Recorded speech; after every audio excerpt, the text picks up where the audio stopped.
Good morning, namaste. Sorry for a bit delay because the previous session, they took a bit, almost half an hour of our time of the preparation, so that we could not do anything before they left. So we had to do after they left, and some of the things that, because basically all the presentation that we have seen for the whole this week and today a bit different. So we have different format, innovative format, that is what we used to call it.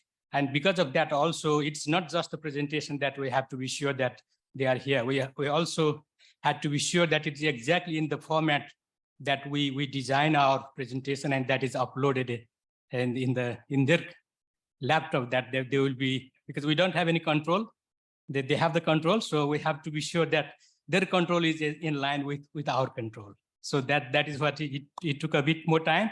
So anyway, good morning and namaste to all of you. So first of all, I would like to thank ADB and its SCF organizing team for providing us the opportunity to organize this session. Thanks to all speakers who agreed to speak today. Thanks to my organizing team from GIZ and our partners for their support in preparation and realization of this session, to make this happen today. And thanks to all the audience for joining this session today. So on behalf of the organizing team, Energy Working Group of GIZ Regional Sector Network 2EWAS, I would like to welcome you all in our session today and request for your active participation. To begin with, let me refer to a statement of Jeff Bezos, the Amazon founder, on digitalization. There is no alternative to digital transformation. Visionary companies will carve out new strategic options for themselves.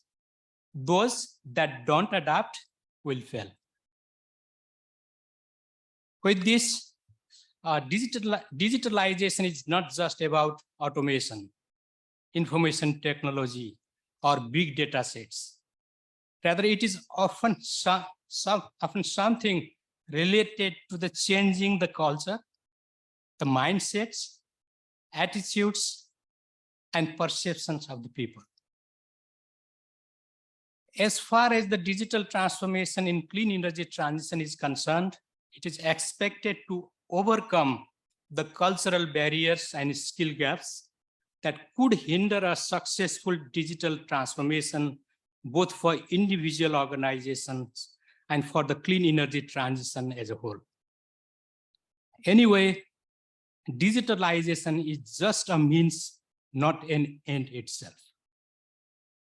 Digitalization is a catalyst and the key to clean energy transition, as it enhances and optimizes development, operation, and management of clean energy solutions. Digitalization provides the requisite platform for decarbonization of energy systems through data sharing, analysis, as well as energy demand and supply optimization. It increases energy productivity, efficiency, safety, security, reliability, and sustainability of clean energy solutions. Despite of its high relevance, digitalization is yet to be fully mainstreamed and operationalized in clean energy transition due to prevailing gaps and barriers on information, infrastructure, skills, knowledge, and perceptions. There are already innovative attempts by multiple actors, including GIZ, to fill the gaps and to overcome the barriers for digital transformation in clean energy transition. However, there is a need for dissemination of knowledge, skills, and experiences to a wider audience active in the clean energy transition. I hope many of us participated in many sessions, including that on Wednesday, on digital technology as a driver of decarbonization this week, and made ourselves sensitized on digital innovations in clean energy transition in general. In order to complement that sensitization and strengthen our understanding, we would like to share with you some more examples of real experiences from the countries in Asia and the Pacific regarding the development and application of innovative digital solutions in the field of clean energy transition. So the today's session, as you can see, digital innovations in clean energy sector supporting clean energy transition, real stories from the ground. So we will have 6 different stories from different countries in Asia and the Pacific.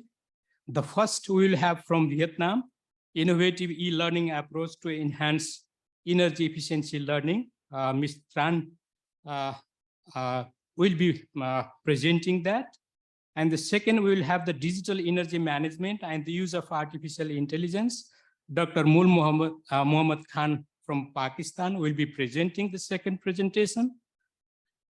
Accelerating the rollout of rooftop solar PV in Bangladesh through digitalization-based measures. Mr. Niroj Chandra Mandal, Joint Secretary, Power Division, Ministry of Power, Energy and Mineral Resources from Bangladesh, will be presenting the third presentation. And the fourth one, we will have digitalization of energy efficiency and renewable energy promotion in Nepal. Ms. Subhalakshmi Shrestha from Alternative Energy Promotion Center will be presenting the fourth one.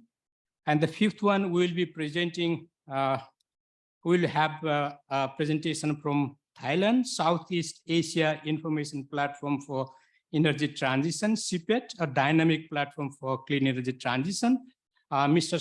Sasha Opoa, Project Director, will be presenting that one. And the sixth one from India, DG20, delivering real-world industrial application on energy efficiency through virtual reality, will be presented by Mr. Nitin Jain from Indo-German Energy Program, GIZ India. So with this, and then after the presentation, we'll have Q&A, and then after Q&A, we'll have also the closing remarks from our Energy Working Group, GIZ's Regional Sector Network Energy Working Group will be presenting like a closing remarks. So that is how we'll be having this session today. So thank you once again. Without a delay, it's a bit challenging. I am not very sure how the format will work. We will not have any mouse click while from one slide to another transition. So we tried ourselves in our computers, but that is why, let's see. If something happens, please bear with us. And again, on behalf of the organizer, if something happens as out of our expectation also, please excuse us. So it's something new. So anything new, then there might be unexpected things. So please bear with us. So with this now, I hope our technical support team will be ready for that. The first one, innovative e-learning approach to enhance energy efficiency learning. Mr. Trang, sorry, maybe I may not be able to correctly pronounce, Nguyen Hong Nok, Project Officer, Renewable Energy and Energy Efficiency 4E Project, Energy Support Program, GIZ, Vietnam. Now, floor is yours, Ms. Trang. Yeah, please start.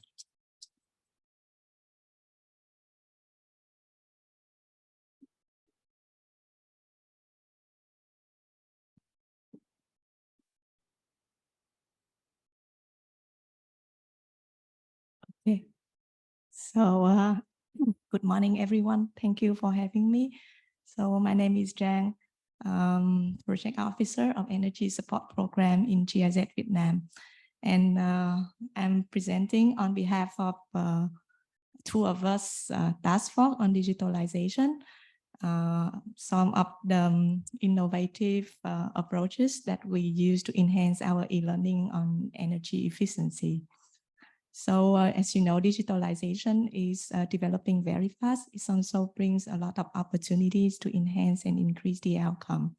starting from 2020 under GIZ towards sector network, we would like to promote and increase the use of technical technology in different activities. 2020 is also years of COVID. So since the first case of COVID found in Vietnam, the government has made a very assertive decision to close on educational institution. And as a responsive strategy, online learning was rolled out by school, university, and training center. Thanks to that experience, a lot of people come to realize that e-learning brings a lot of benefits.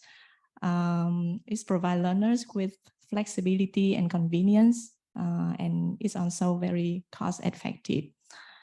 In the other hand, a lot of people felt online learning is quite boring, and they often complain of lack of motivation to make it through a class. And trainer also complain of lack of tools to make classes engaging, and it leads to lots of interest from both parties. For our energy efficiency training, it's even more challenging because normally energy efficiency training have a lot of heavily technical content. So it's also create a sense of newness for the learner. So how can we make boost the motivation of the learners and make the energy efficiency training become more interesting? Our team came across the concept of gamification and serious game.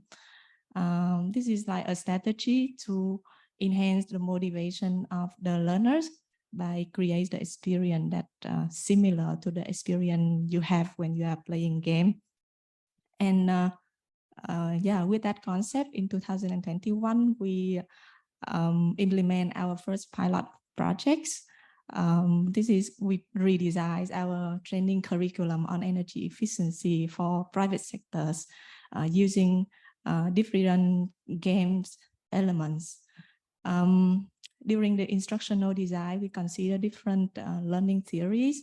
For example, the cone of learning. This is a theory about the efficacy of different learning approaches. So we want the learners to be active and construct their knowledge rather than passively absorb it. The training materials was designed using different training mixed media approaches. For example, you use text, infographic, images, video, podcasts, etc. This is to allow the learners to have an immersive learning experience. To create a meaning for the learning journey, we apply storytelling. So the learner will enter the course and will be guided by a character that we name Lina. And Lina will then introduce the learner to the setting and also guide them throughout the learning process. The learner will have to come up with a name for his or her own company. This is to trigger their ownership and also their creativities. They have to manage the budget of their own companies and also make their investment decision on energy efficiency based on the budget they have. The learner will also will be provided with a personal learning log in form of an Excel file, which they can download and keep for later use, because in the Excel file, we provide on the energy efficiency calculation tools that they can apply for their work later on. And to create an active learning experience, we create also a series of events. And as the story progresses, the new information will be provided by the characters. It can be a positive event like climate fund, or negative event like a fire at their factories that impact their own budget. We also create a blueprint of the factories, which also a part of the learning log as well. So at the beginning, it could be an empty floor, and during the learning process, they can collect some energy efficiency visual items, and they can use it to design their own factory. This is not only to serve at the visual progression of the learning process, but also to activate the completion motivation of the learners. Our course were actually launched in 2021. And we did a little bit promotion at the beginning to have like 100 participants so that they can provide us with feedback and recommendation for improvement, but due to a good reference and from the people who join, more and more people join the training, and now we have like 1,000 learners. In 2022 and 2023, we continue to test out the concept of virtual reality and 3D metaverse approach. This is to increase the interaction between the learners with e-learnings, and also a way to train on practical. So for e-learning, it's on way a very important activities for GIZ for capacity building. At the moment, with a lot of digital distraction and also digital opportunities, it's very important for us to have a very interesting learning experience to trigger their learner interest and motivation. So we have to be open for new innovative solution for better digital learning world. Thank you very much.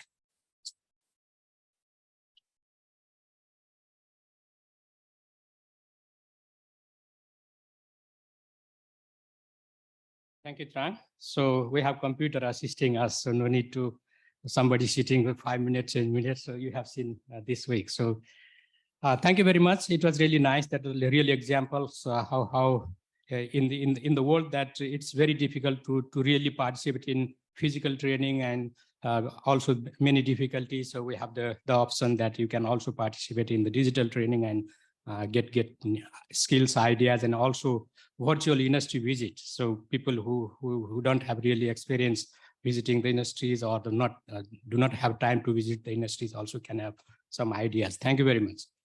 So the next one, digital energy management and the use of artificial intelligence. Dr. Gul Muhammad Khan, Director at Center of Intelligent System and Network Research, CISNR, Professor of University of Engineering and Technology, Peshawar, Pakistan. Dr. Gul Muhammad Khan, the floor is yours.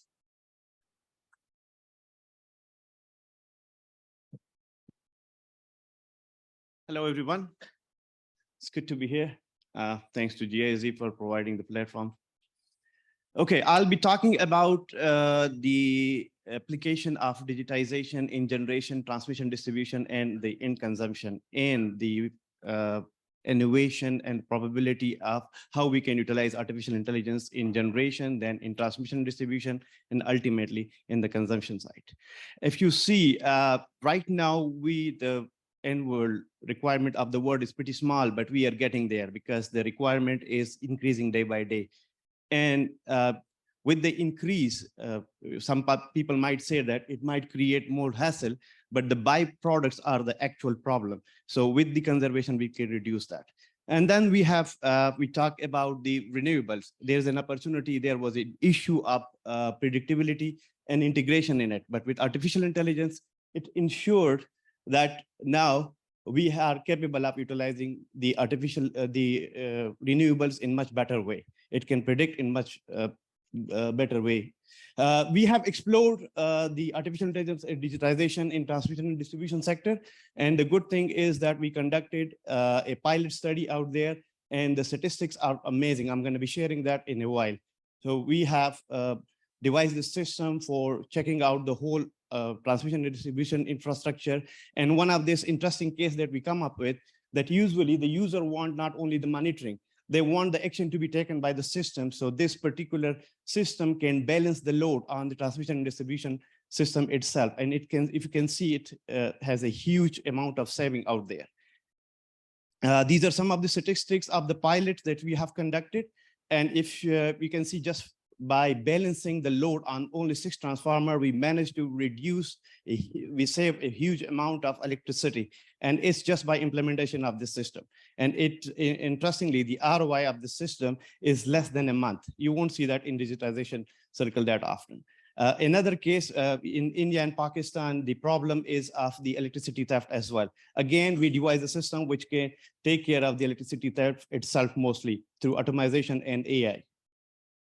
I'll be, by the way, here at the end of the session, so we can discuss further on how to utilize it. This was a very small case of photo billing. We introduced a very small app for the billing system. It was a manual procedure, and they were supposed to just take the reading on the side. No, they just take the photo, and it bring transparency as well as saving more than 50 billion per annum per Pakistan. We introduced this automation system in the municipalities recently, and amazingly, we were not expecting that much saving and energy efficiency in the municipal supply management system. We incorporated this automation system of SCADA, and now we are incorporating taking help from the artificial intelligence, how we can improve it further. But the main important thing is not only digitization and artificial intelligence. You need sensitization. You need to sit down with them. You need to tell them, the municipalities, ultimately, that this is not a threat.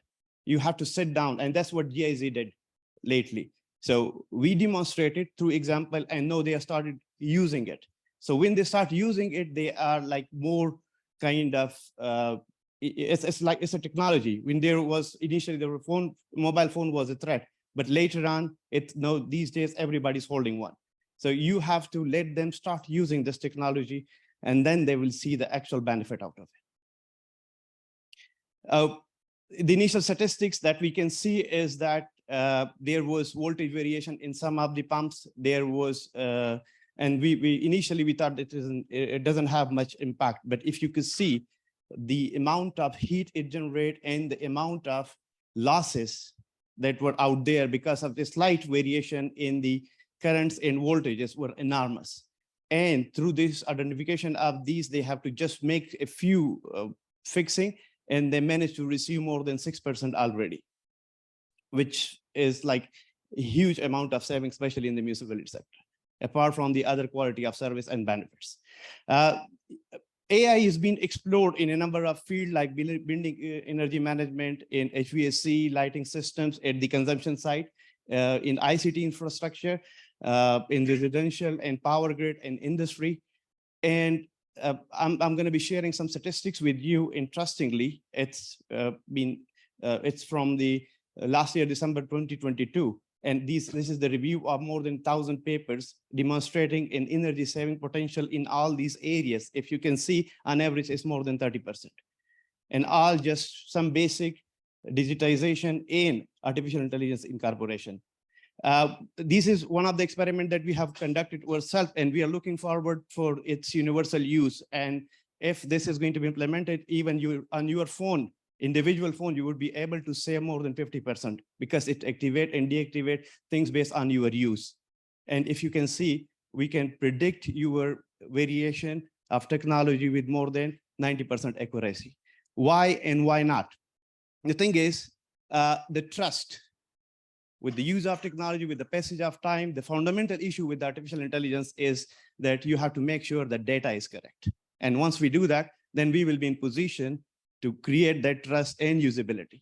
But of course, there are other dimensions. That is the acceptability. That is the incorporation of these things as part of policy. That is establishing appropriate organizational measure. You have to change the organization based on that. The thing is, we don't know what changes we have to make. First, we have to pilot that. We have to see how they behave, respond, and then incorporate those things in line with the policies. We have to establish different systems, different guidelines for how to use this technology efficiently. Initially, we used to just give them statistics and we ask them to do the actions. The usual operator, they don't like that.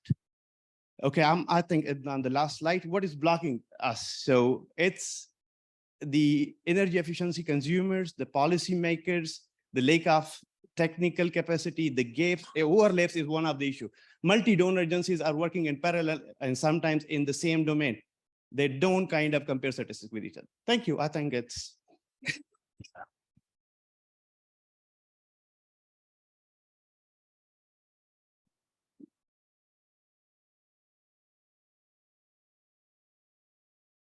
Yeah, thank you very much. Thank you, Dr. Gul Muhammad Khan. Being digital is means being transparent. So that's everywhere, hanky-panky happening, and that's everywhere. It's if you are non-transparent, then it's very chance that there is other things that we don't want can happen. So being digital means also being transparent and also being nobody can hide when you are digital, So that's the energy management, supply, demand, and how to manage the system. It really helps when you are digital. Thank you very much. So the next one, accelerating the rollout of rooftop solar PV in Bangladesh through digitalization-based measures. Mr. Niroj Chandra Mandal, Joint Secretary, Renewable Energy, Power Division, Ministry of Power, Energy and Mineral Resources, Bangladesh. So now floor is yours, Mr. Mandal.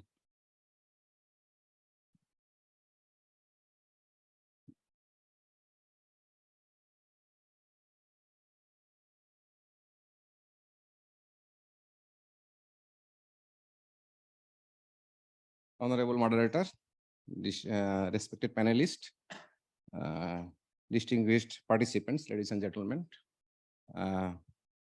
Very good morning and welcome you all to the presentation on accelerating the rollout of rooftop solar PV in Bangladesh through digitalization-based measures. Bangladesh is one of the fastest growing economy of the world and aiming to be the 25th largest economy by 2035. Electricity is one of the key drivers of economic growth. To support the growing demand of the country, we have significantly increased our energy generation capacity. At present, our generation capacity is more than 25 gigawatt, out of which only 1.2 gigawatt from renewable sources. We are focusing more on increase our renewable energy generation capacity. Major portion of our renewable energy comes from solar PV.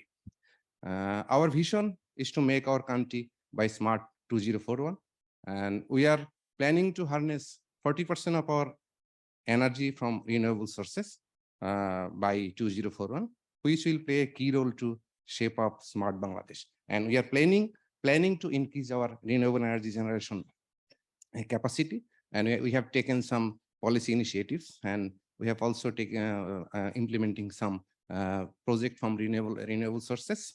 And Bangladesh is a country of land scarcity, and we have limited land, and most of the land are agricultural land. But we have huge potential opportunity of rooftop solar, which will be one of the driving elements in achieving the RE target. We are working to digitalize our power system and to accelerate the rollout of renewable energy, especially rooftop solar. We are using digital tools to make the process and regulation easier. And we have already established a national solar help desk. And through this national solar help desk, we can support individuals, private entrepreneurs, and any of the people of our country. It's a common online platform to support the successful implementation of solar project, and it also leads awareness campaign about the benefits of the solar energy solutions. I have already mentioned it provides necessary information to the private sector, financial sector, utilities, as well as the regulatory side.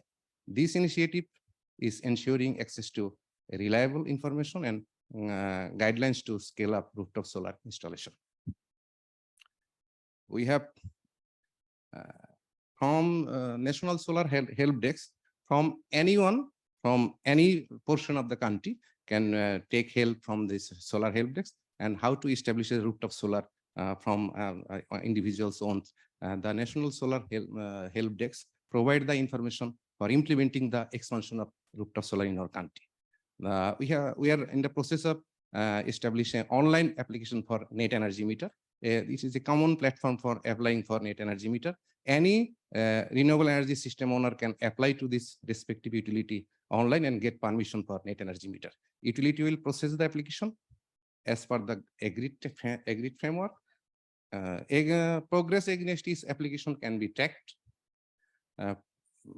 It will reduce the hassle of physical submission to the DISCOM office. It will be integral part of applying for a new power connection for a consumer.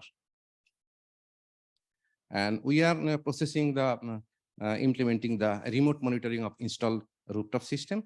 And from remote monitoring, we collect data that is energy generation, voltage, current, frequency can be monitored through this system.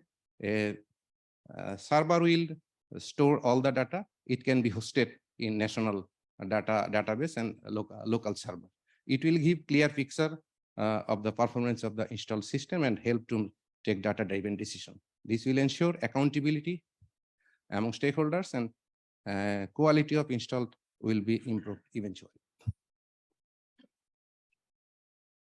Grid management is critical to host high penetration of variable renewable energy like solar and wind. To ensure stability and reliability of power system, we are focusing on transmission and distribution system agile.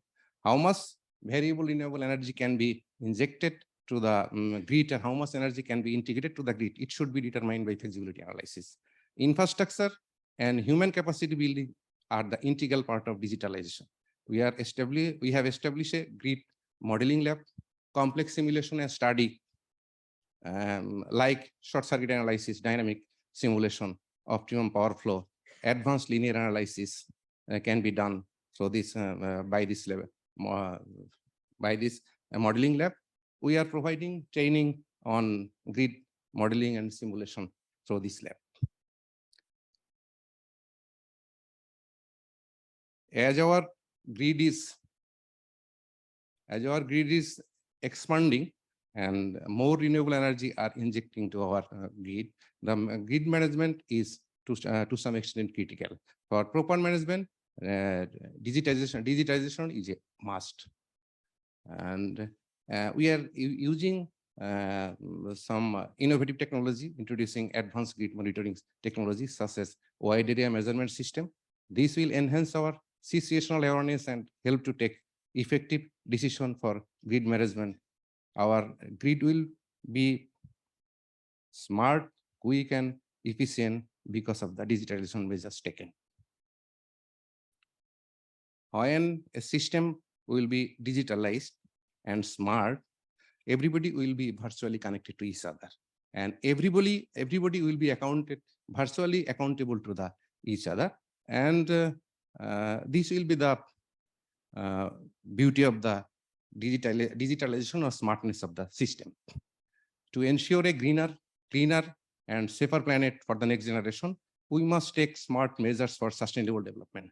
Though we have set a challenging target, we believe we will able to achieve this target by our diversified initiatives and effective measures. I hope our development partners will always will be with us in the journey. Thank you. Thank you.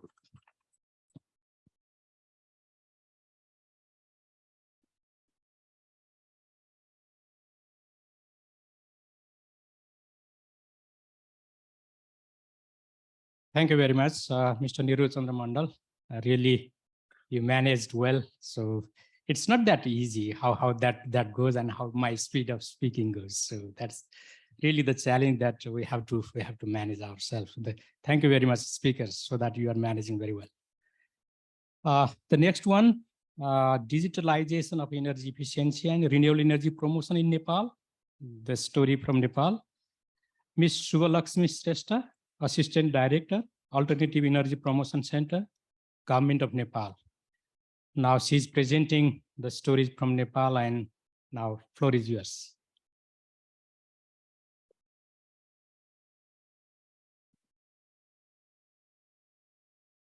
Thank you, Narayan sir.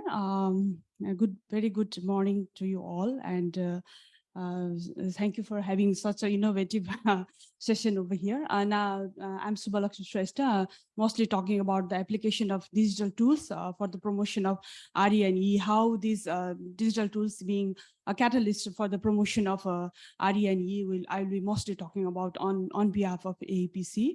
And this is my outline, where I will be mostly introducing my organization AEPC and our country scenario, and I will be mostly looking like describing here of like 8 tools, like digital tools, which we are using here, and few key takeaways that how we have been experienced or the challenges we are facing. Our organization AEPC, Alternative Energy Promotion Center, is under the purview of Ministry of Energy, Water Resources and Irrigation. It's a government agency, mostly mandated for the promotion of renewable energy technologies, energy efficiency, and climate change initiatives. And it has been also been accredited as a direct access entity for GCF, the Green Climate Fund. These are some of the pictures where the types of renewable energy and energy efficiency initiatives that we are taking care of throughout the country, and right from the solar, wind, or micro hydro, biogas. And lately we are doing a lot good for the induction cooktops and energy audits and energy efficiency. And these are the country's scenario for energy efficiency and renewable energy. Nepal is yet to be electrified 100%. We have 95% electrification, and in which 7.5% is coming from the distributed renewable energy. And we have access to clean cooking by 1.5 million. And we have also some targets for energy efficiency as well. And these are the tools, 8 tools, which I will be discussing further in this session. And these digital tools has been really been instrumental to motivate all the promote the renewable energy technologies, from the advanced metering systems, where this has been used in micro mini hydro or a solar system. This is a SMS based mobile applications, and this is compatible to the cellular network, and anybody can use it. And you can see the pictures that it is very handy, and it has been really been using in a very good manner. We have also the billing system in the micro hydro, which is cloud-based, and most of the utilities they are using to strengthen their decision making, or to maintain the transparency, what Naren sir has already told, and to strengthen the off-grid operation and management systems. And we have also examples of municipal energy planning. It's a GIS-based tools, and this has been very much instrumental for the decision makers. With the federalization, we have a central level government or the federal level governments and local level governments, and they can have their energy targets within. And these tools has been rolled out up to 43, and another is coming up. And we have seen in another session that Ushaji was presenting how we can even though there is we have a provision of 33 women participation, but how they can roll out in the ground, that kind of things is being happened. And we have renewable energy platform, knowledge platform, where anybody can access this and see that what kind of renewable energy technology is being promoted within the country, and the knowledge labels, and they are tailor-made information over there. This is free and open access. And with the mobile application we have in our hand, and with the digital literacy, everybody can have the access of mobile apps. So we have also mobile apps, and this is some of the pictures and where energy efficiency, they can have information of energy efficiency. And we have help desks with the COVID situation. Everybody cannot have moved from one place to another, and with this industries or energy consumers, high energy consumers, can access into this and get the expert opinion and information, and mostly the high energy consuming organizations are benefiting from this. And we have Sustainable Energy Challenge Fund, where we have this is a viability gap funding, and result-based payments were there, and with the motto of energy access, energy security, and energy transition. We have 18 windows, and for the access of this, we have the online application platform where anybody can come up and have their proposals to be submitted online. And up to now we have 20 projects has been implemented, and it has very commendable examples of having 6.5 times of private investment has been leveraged in the EE development. And a very comprehensive database system of renewable energy. We have a national, and it has a complete information. And before 2012, we were in the paper-based system, but after 2012, we have a centralized database of subsidy administration, which has been very much instrumental to have access of companies and private companies and also the consumers, and also the throughout the sector, that they can access and they can upload the subsidy applications. And this has been very much useful for monitoring and evaluation tasks for AEPC as well. And with the federalization, these are the great profiling tools where the decision makers or the elected members or the planners and they could see the database over here, and we could see that we have up to now 700,000 plus SSS has been solar arm system has been promoted. And these are few key takeaways we have digital literacy to be in the actions, but we have with these tools we have been able to accelerate the E and RE promotions, and this adaptability and scalability has been really issue, but still we are going ahead. And with the last slide, I would like to say that as we all know that energy efficiency can save energy, and in the context of Nepal, and I think it may be the case of developing countries, it can save 5 times, it can be 5 times cheaper than the generation of the same energy. So let's join hands together for saving energy. Thank you so much for this rapid fire round. I hope I have been able to deliver what I would like to say. Thank you so much. Thank you so much.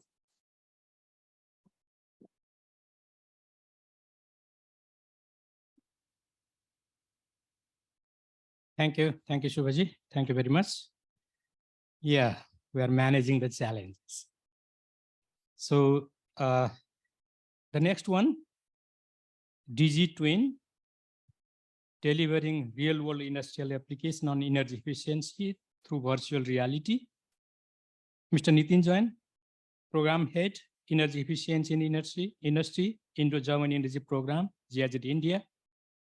Now, floor is yours.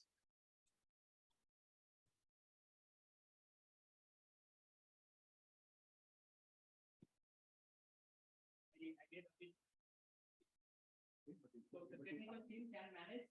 Okay, maybe, sorry. So there was some mistake.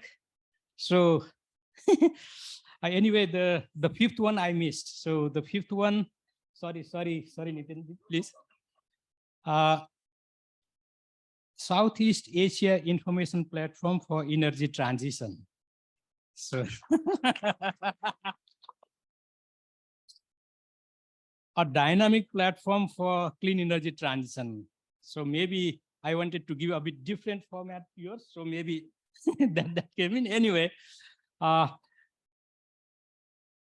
Again, Southeast Asia Information Platform for Energy Transition, CPET, a dynamic platform for clean energy transition. Mr. Sasha Opoa, Project Director, Clean, Affordable, and Secure Energy Southeast Asia, KES, GIZ, Thailand. Now, floor is yours. Sorry for small glitch. So anyway, so that's the real life we have to manage sometimes. Yeah.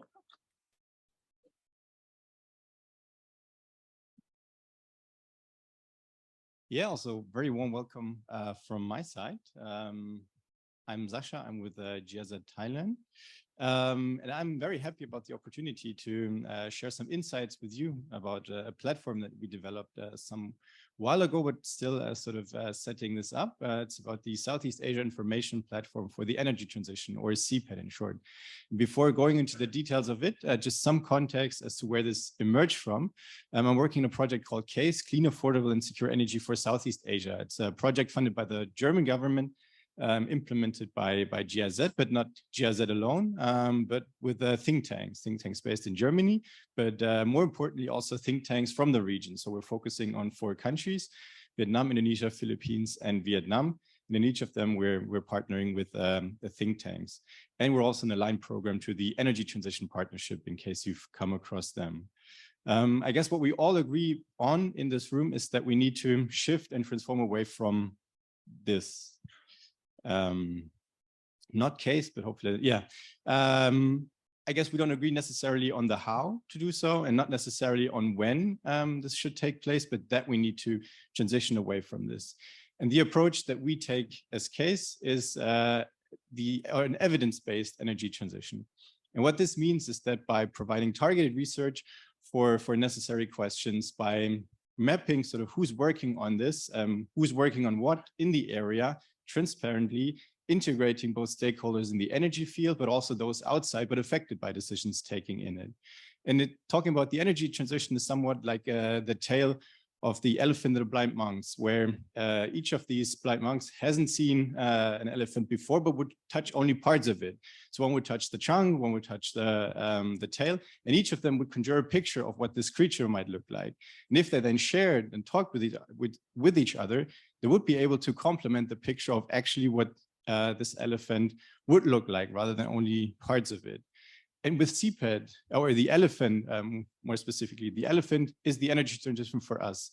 And with CPED, we're trying to provide this platform and space for us energy blind monks to get together, to share, and to get a more comprehensive and complete picture of what the energy transition is about. And this is why we set up CPED. I'm very happy and grateful for the opportunity to walk you through the tool for now, but then of course also encourage you to take a more closer look after the session, hopefully.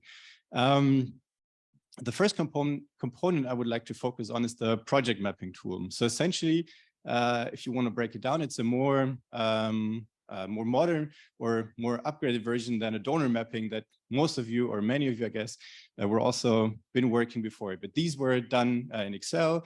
They would be shared via email. And if you wanted to get them again, you would need to go through your inbox. You would need to look for them, and you wouldn't know which kind of version it was, or which would be the latest version. So with CPED, we're trying to essentially bring this to, I don't know, the 21st century, if you will, to make it accessible for everyone, to have it more easily updated, and to provide this comprehensive picture of energy projects in the region going on. And as you see, it's not confidential information. It's essentially information that is out there already, provided through fact sheets and whatnot. For now, we have done this as a project.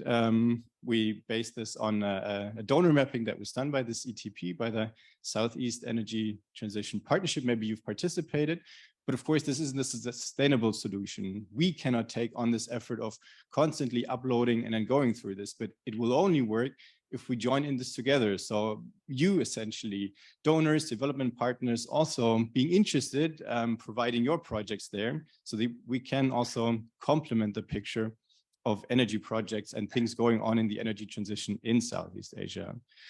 What's also going on in the region are, of course, power markets. And we have a selection of tools essentially called power sector resources, some of them that we developed on our own, some of them for which we partner with others to not reinvent the wheel. The first one that we developed is the Power Transition Progress Tool. It's based on 60 indicators that we developed, and where also the think tanks in the countries play a vital role to put this together. And it's essentially a trajectory of where our partner countries are in terms of the energy transition, to focus the attention, to focus also the discussion on what is needed and where potential support could also focus on. Another tool that we developed earlier this year and launched earlier this year is the Power Sector Data Browser. Also there, it's not new information. All the information there you would find in other places as well. So this is freely available information, but the novelty or unique thing that I think we did here was to centralize it, to make it easily accessible, easily browsable, and by doing so, making this accessible for a wider group of people, technicians and practitioners. The Power Sector snapshots are essentially built on this database. So again, we looked at our 4 case countries, or the countries that we work on, to provide a profile or a character of the power markets in these markets, for also further information for people working in this area, or at least to provide a starting point to go into more details. And then we're really happy to cooperate with GEM, the Global Energy Monitor. So there, again, the idea was not to reinvent something that is already out there, but maybe not necessarily known in the region. So we're embedding essentially their trackers to make this also interesting, hopefully, for people working or interested in the region. Yeah, and then a quick outlook on what's coming next. We will have a section soon on JETPs, because at least we noticed there's not a central entry point for understanding what's going on right now about the 2 JETPs, at least in Indonesia and Vietnam. as I also mentioned before, for the project mapping tool, we will update this with more and more projects, but of course also looking to you to also join in and doing this on your own so that we can make this a sustainable initiative. And for the power transition progress tool, this will get a 23 overhaul and upgrade in line of recent developments. And with that, I hope I got some of you inspired, or at least interested in CPET. So please come and join us so that we can jointly work on identifying what this energy transition elephant is. Many thanks.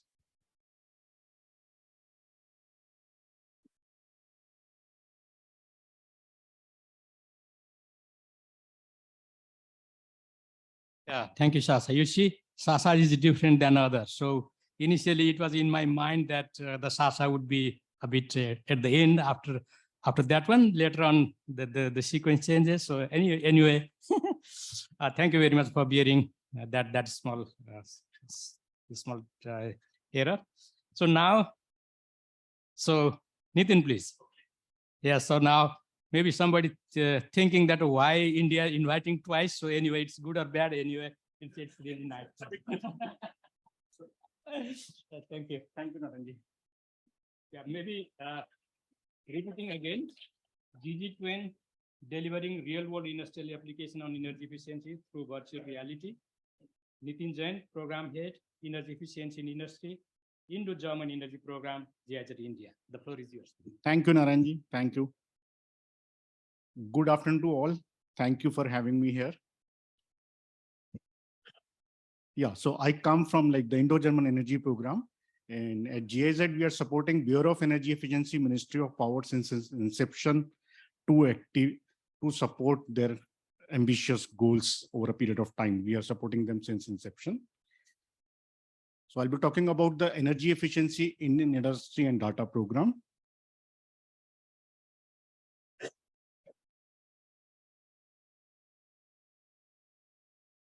I'm just waiting for the slide to move on, or probably I could.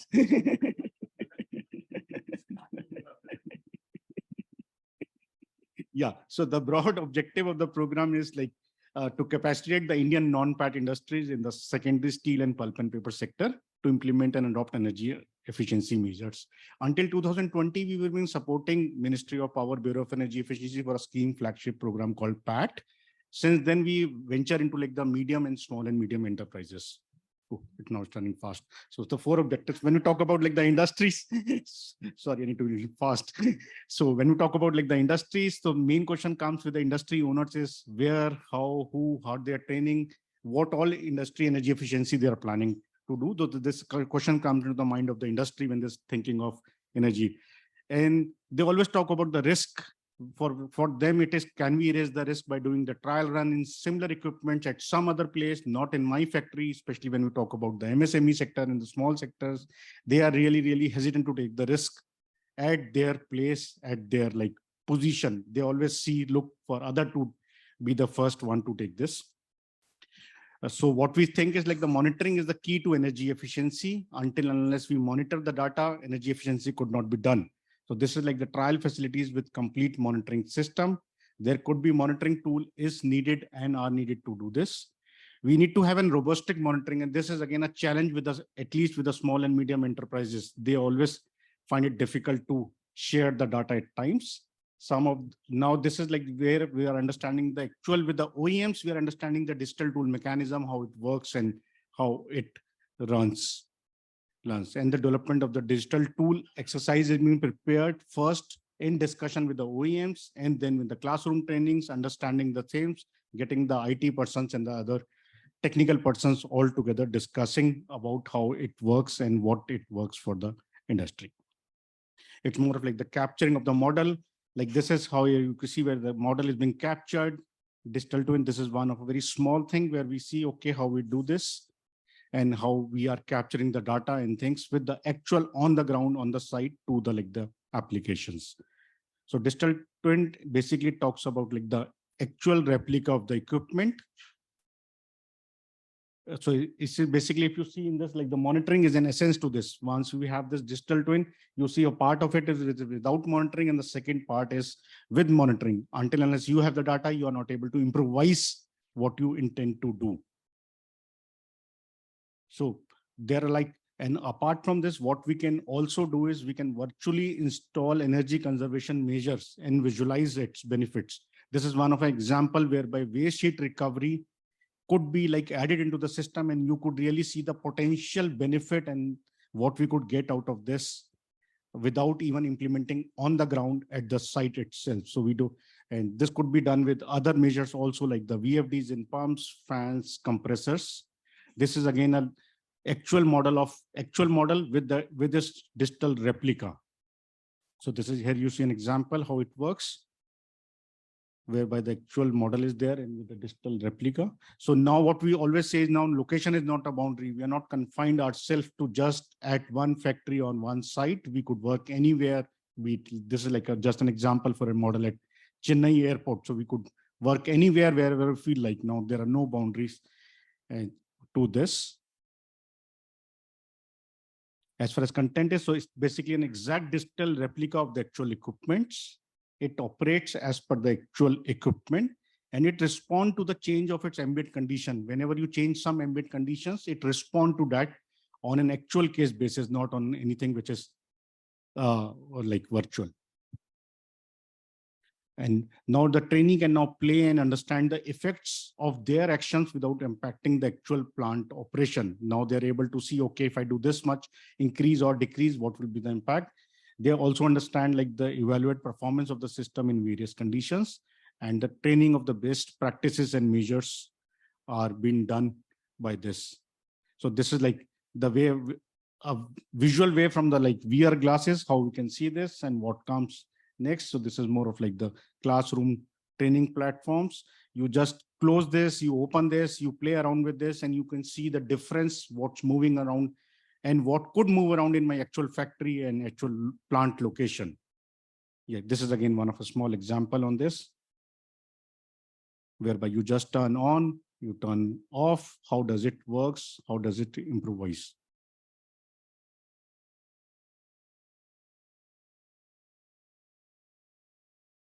So like there are 3 steps for this: designing and development of window-based VR application for trainers, then the non-VR for like application for trainees, because they are not so much illiterate and everything, and the development of all the content. So there are classroom training platform are being developed under this program. We are looking for 6 areas as of now, which comprises of compressor facility, pump facility, fan, combustion, furnace, and the motor drive. So these are like the 6 areas as of now, what we are venturing, not like the entire, all the things.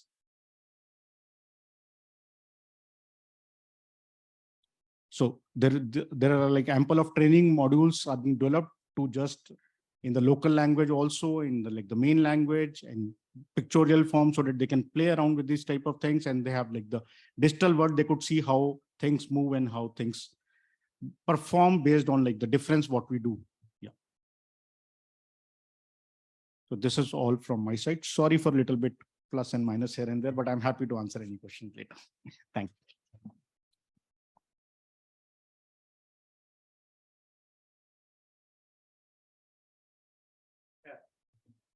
Thank you, Nitinji, and also sorry that I had to burn your a few calories coming and going.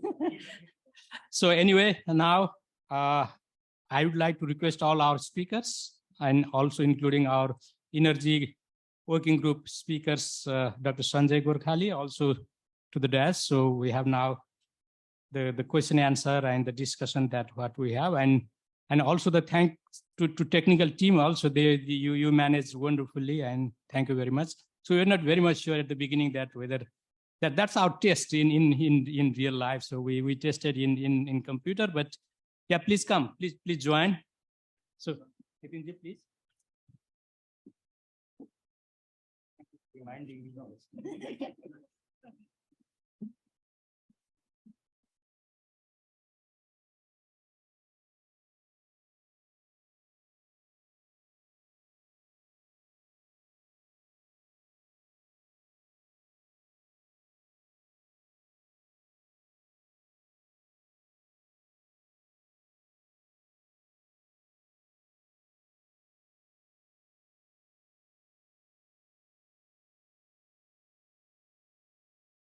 Okay.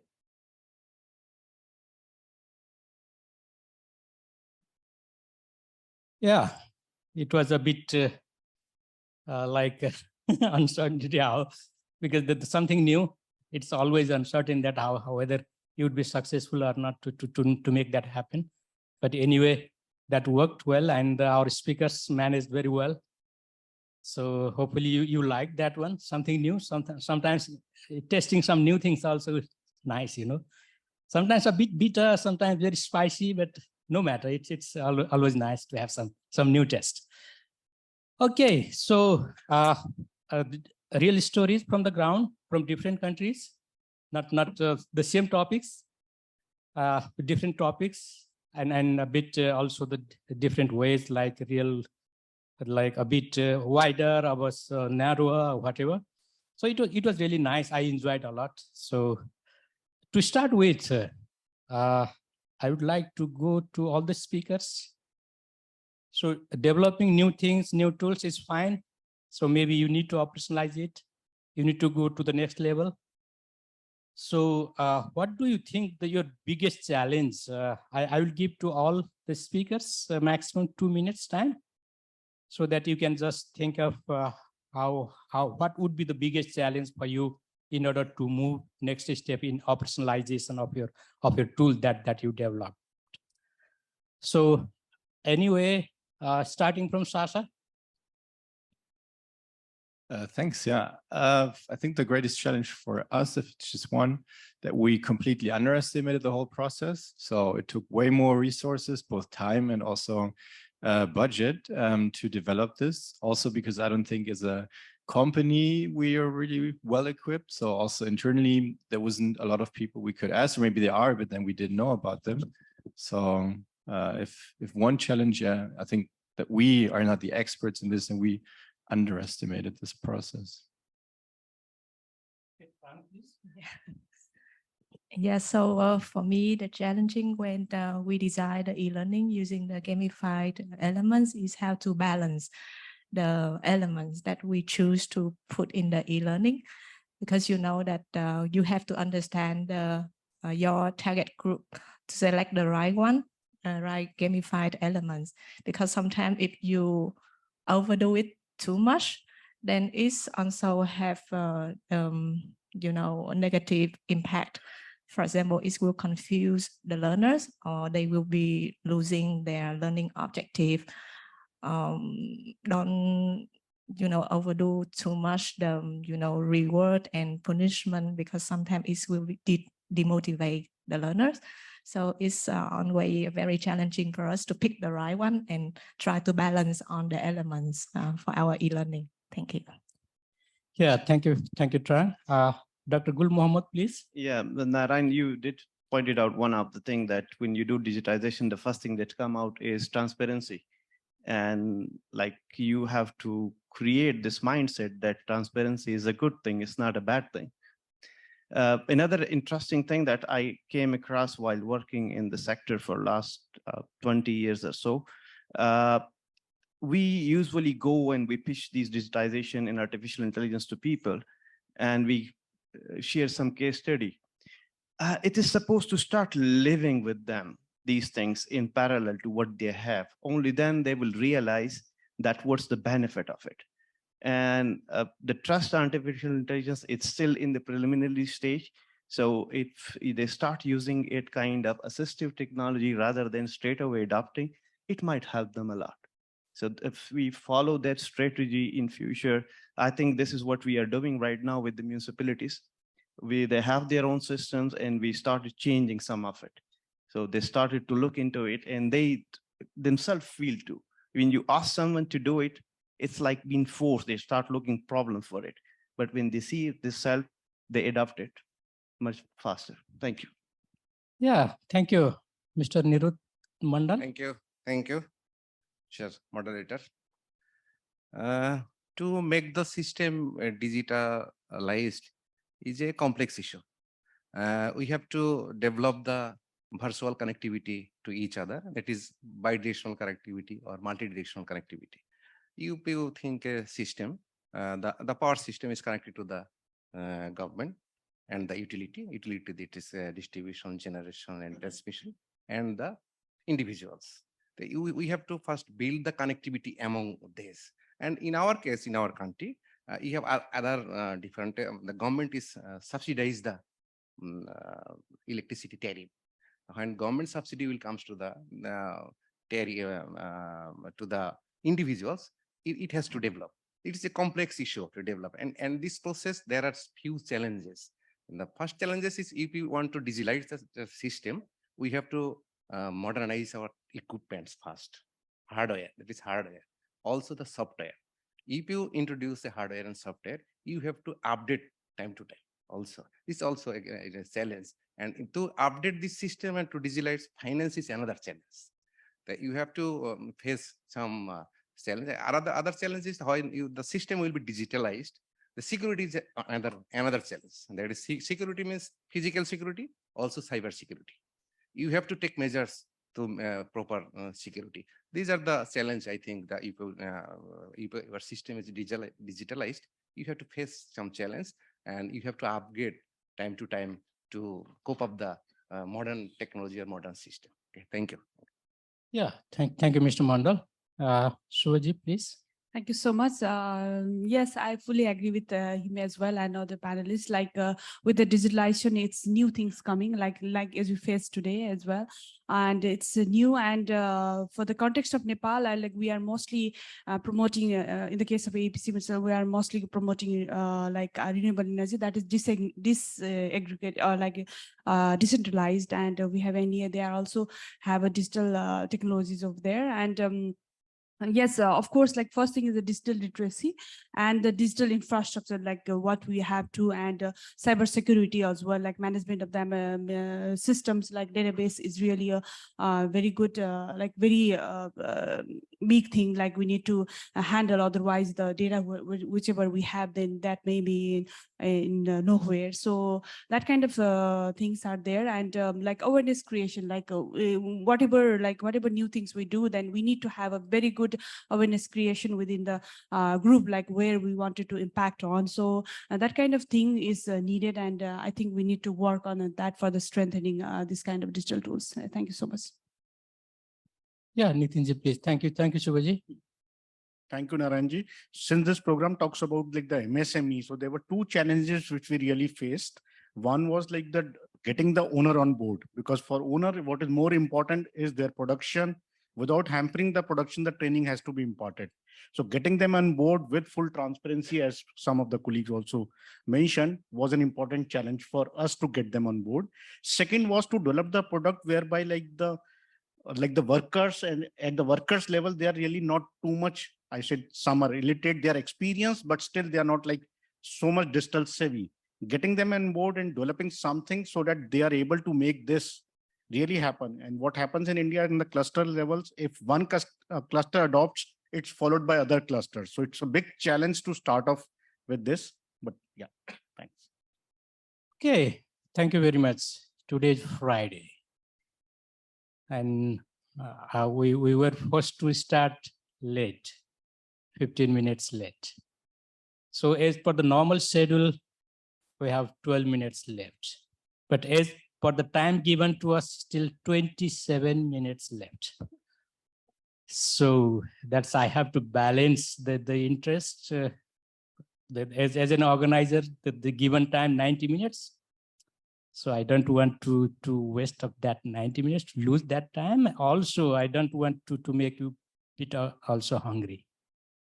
That say that a hungry man is angry man. So that also, I don't want to make that happen. So somehow I would like to move in between. So I will not, most probably not take all the 26 minutes, 30 seconds left as an organizer, but also I cannot manage in 12 minutes as well. To 12:30 might not be possible, but some minutes after that, I'm hoping that we can finish our session. So now the floor is open. So please come to the mic and also bring your questions and all address to whom you would like to discuss. So let's see how far we can go. We also have to find out 5 minutes for closing, as an organizer, like the GIZ Energy Working Groups, the final remarks also to our working group speakers. So in that way, let's start. So the floor is open, and now anyone would like to ask to anyone of the speakers? Now it's your time. Yeah, please come to the mic and please introduce yourself. Good morning. I'm Villanueva Banaguas from ADB Corporate Services Department. At the moment, I'm working on the Smart Building Program, and I'm looking for a partner for digital twin. Now, we have a system, an own system, which is Siemens Desigo CC. Do I need another platform for us to have that digital twin, or could your system be integrated to us to make that work? Thank you. Yeah, thanks for the questions and thanks for your interest. I think our system integrates with any of the system. We are not trying to reinvent which is new. We were building and we want to rebuild, and this could be easily incorporated in any of the systems when this has been done. So we could discuss this bilaterally, how to make this further, like if need be. Thanks. Yeah, thank you.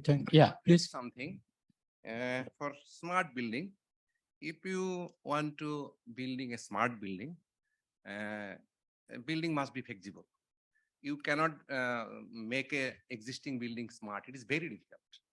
The smart building can be constructed only when new building is constructed. The existing building, to make it smart, is very difficult. The existing new building, you can make it smart easier. Thank you.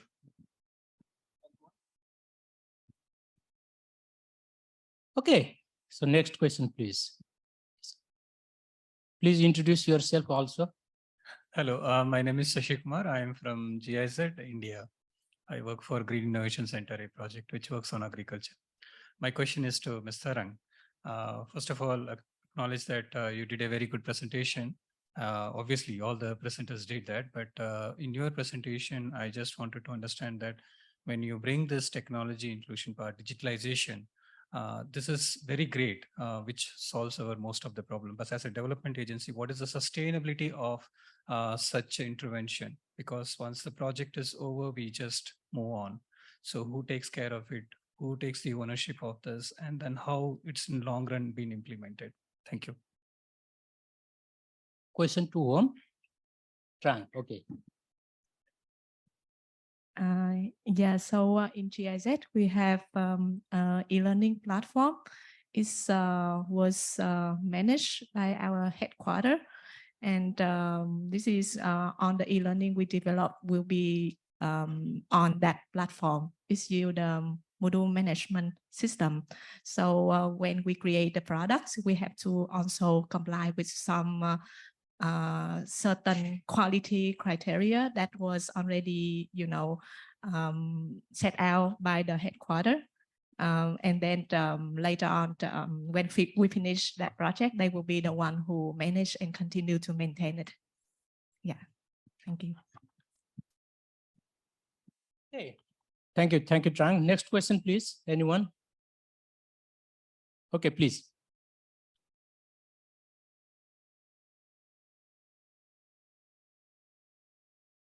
So thank you. This is Omar Tereteli. I'm representing the Ministry of Economy and Sustainable Development of Georgia.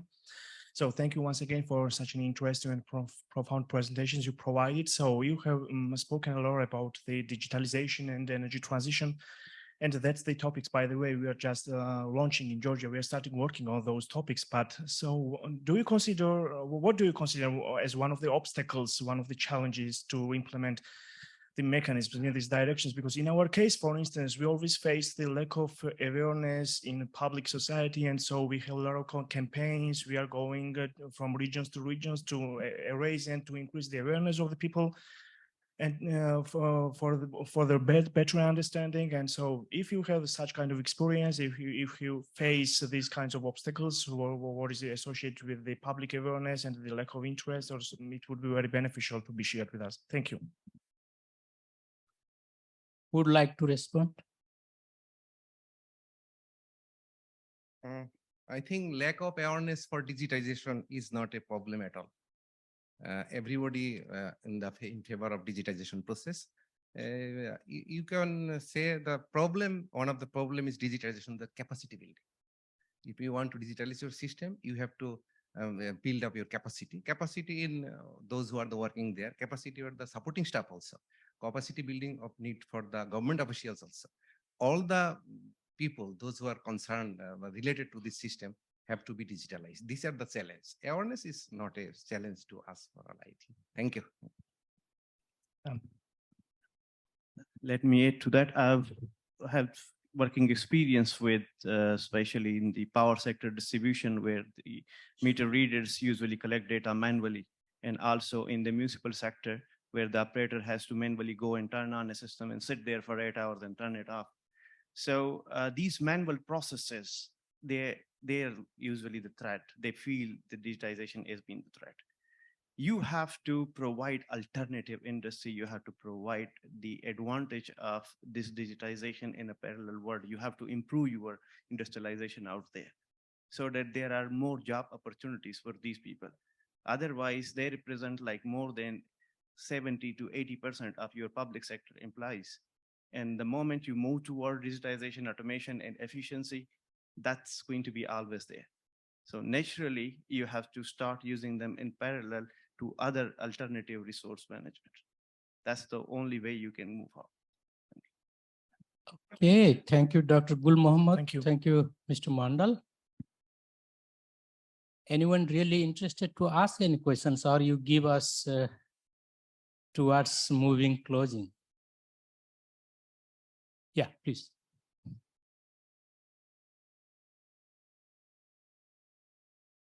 I'm from Nepal, from the Electricity Authority. Question to Dr. Sir. You had shown in your presentation that meter readers would click photographs of the energy meters. Why did not you find the smart meters so attractive?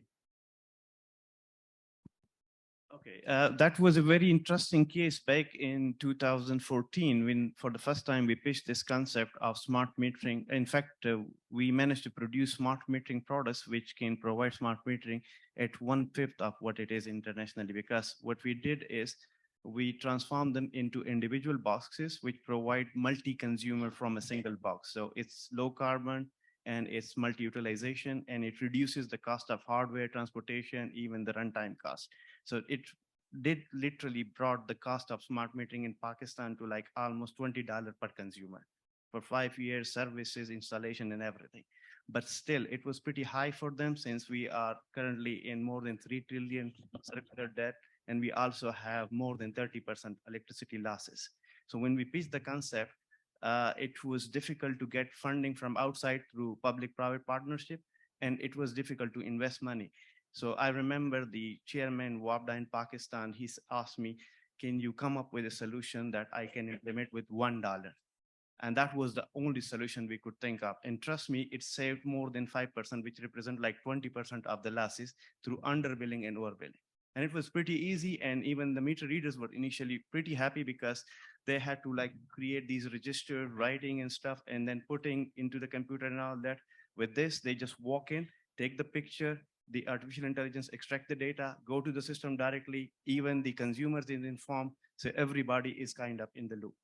So it's a pretty easy and smart system. Thank you. Okay, thank you very much. Thank you very much, the audience, for really good questions. And I also thank you, all the speakers, for your response as well. So may I now request Dr. Sanjay Gorkhali, the Energy Working Group speakers of the GIZ's Regional Sector Network. So for your closing remarks, please. Yeah, thank you. I hope I'm clear, audible. So first and foremost, I would like to thank the speakers for taking this challenge of doing the presentation in the Pechakucha style. I think had I been given this thing, probably it would have been really difficult for me. And I would also like to thank all the audience for like listening to the speakers' deliberation, like how GIZ is supporting in different countries towards the digital transformation using different digital application. And I would also like to thank the Asian Development Bank for providing us this opportunity to share with you some of the support that GIZ has been providing. Digital transformation initiative holds the topmost in GIZ agenda in sustainable development. And the speakers have demonstrated how innovative digital solution could prove to be a key catalyst in the clean energy transition. The experiences in the different countries have clearly revealed how the digital solution can expedite our transformation process towards the carbon neutral future. After the presentation of all the speakers, I need not reiterate the significance of digitalization, but definitely, as we have seen from their presentation, we still have challenges in the process of the process. It has to be fully mainstream and operationalized within the prevailing gaps, barriers due to the dearth of information, infrastructure, skill, and knowledge. And as I've been given the task of closing the session, I think it would be appropriate to use or summarize some of the key information that we would take away. Like, for example, Mrs. Tang's presentation on how we could really make the training, the online training also interesting with gamified elements. Similar was the Dr. Khan's presentation, the digital energy management, how the return on investment and the transparency could really play a role in making this more useful and effective as well, and to take the benefit.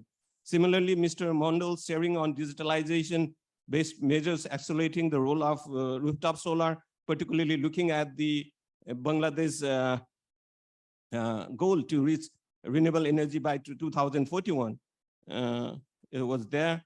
And also Ms. Shrestha's presentation on how Nepal is moving towards promotion of energy efficiency and renewable energy with the promotion of this through the digitalization process was effective on being effective. And Sasha, thanks for also sharing here the information platform that SIDPay has developed. And last but not least, Mr. Nitin Jain's presentation on how Aizen is taking this DigiTrend ahead.